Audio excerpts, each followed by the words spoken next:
All right, let's talk about some more legendary dads of magic. First up is Algonus Kenrith. He's sort of the King Arthur of Eldraine.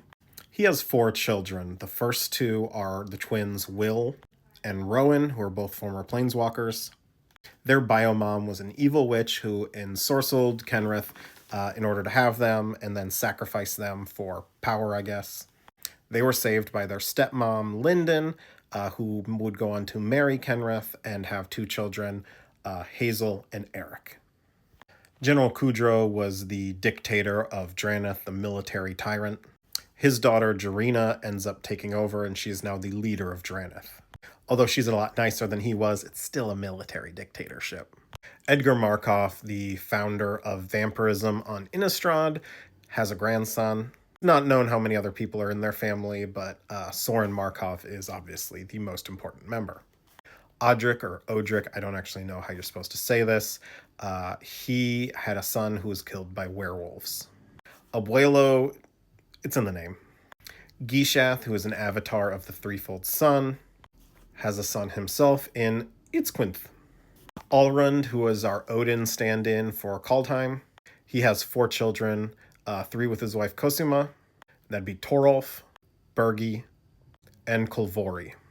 He also adopted Halvar. I can't pronounce anything, people. The brothers Yamazakis, their real name are Shujiro and Setaro. One of them has a granddaughter named Mariko. And then in the modern day, the Yamazaki lineage is still around in Heiko and Norika. Takeshi Kanda was a lord with designs on ruling all of Kamigawa. To accomplish this, he ends up stealing a piece of Okagachi's divinity, Okagachi being the greatest spirit in the Kami realm. This would give him power and unlimited life. The night he stole it, his daughter Michiko Kanda was also born. And he had no need for a biological legacy because he now could live forever, so he never really paid all that much attention to her. Okagachi himself, the taken one, the piece of himself that was taken, formed its own consciousness and became Kyodai.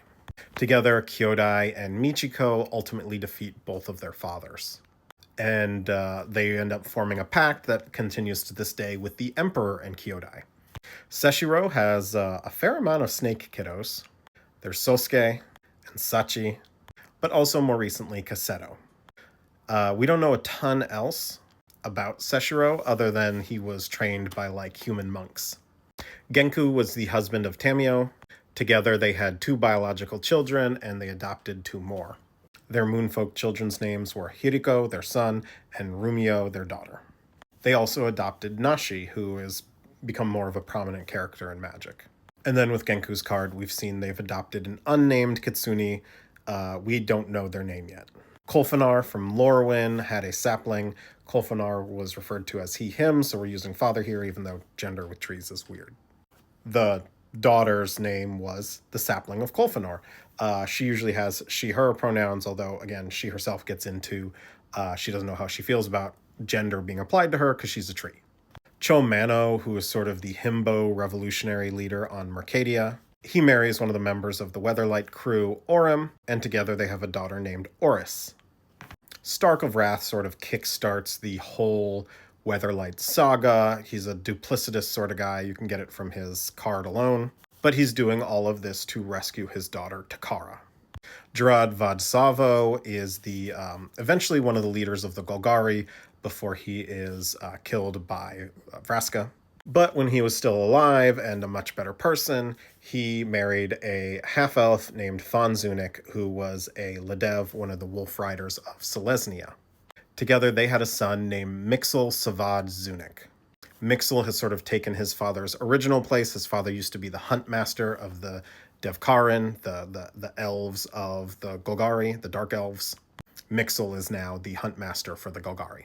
Karlov of the Ghost Council was the patriarch of the Karlov clan. He is both like the grandfather and great uncle of Teysa. The story says he was very familiar with his brother's wife.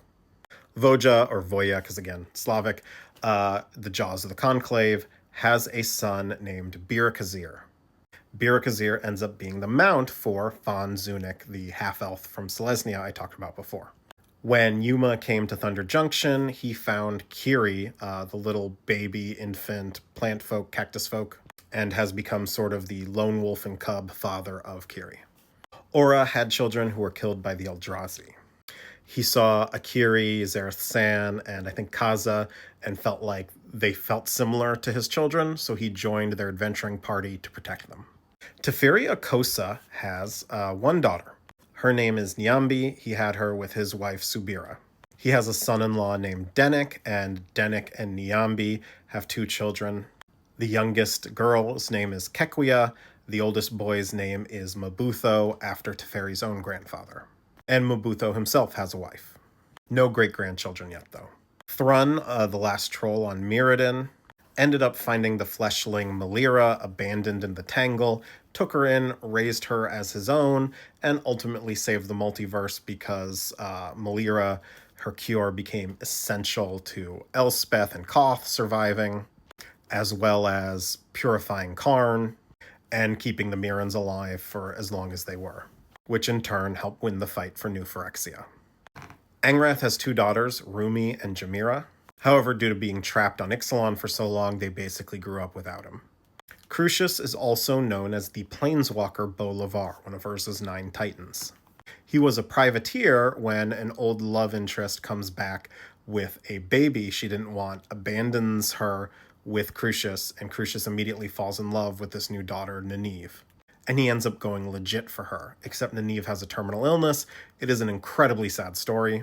If you want to hear it, the Vorthos Cast, my podcast, is having audiobook versions of iconic Magic stories from the past, and I actually narrate Expeditions to the End of the World. It's just from the last couple weeks. It's easy to find. Dakin Blackblade had a son named Darren. I say had because he ends up sacrificing him to the Blackblade. Oko wooed a young witch's apprentice named Elise on Eldraine some years ago, but Elise left him, or tried not to meet up with him again, after she realized sort of his inherent cruelty. He took everything too far. She ends up meeting a man named Ronald, and Ronald and Elise end up raising Kellen, Oko's biological son. Now, if you're paying attention during Thunder Junction, at the end of Kellen's journey through the year, they meet, and Oko immediately tries to begin manipulating him as a useful tool. And then last but not least, Jace Beleren and Vraska in the Vault on Thunder Junction. They find Lute, who was sort of key to pathfinding through the multiverse to figure out how to get to the meditation realm. By the end of the journey, however, Lute had become sort of a liability, and Jace was sort of keeping him asleep, not realizing how sort of messed up that was. Although, in his defense, Lute sort of walked through a door into a hell dimension known as Duskmourn, and then got kidnapped by them to take on to an interplanar race through 3 different planes that Jace then had to track him through all this to recover him. So if my kid did all that, I'm not saying I would give them, a bottle of NyQuil or something, but not saying I wouldn't either. Anyway, that's all the legendary dads in Magic.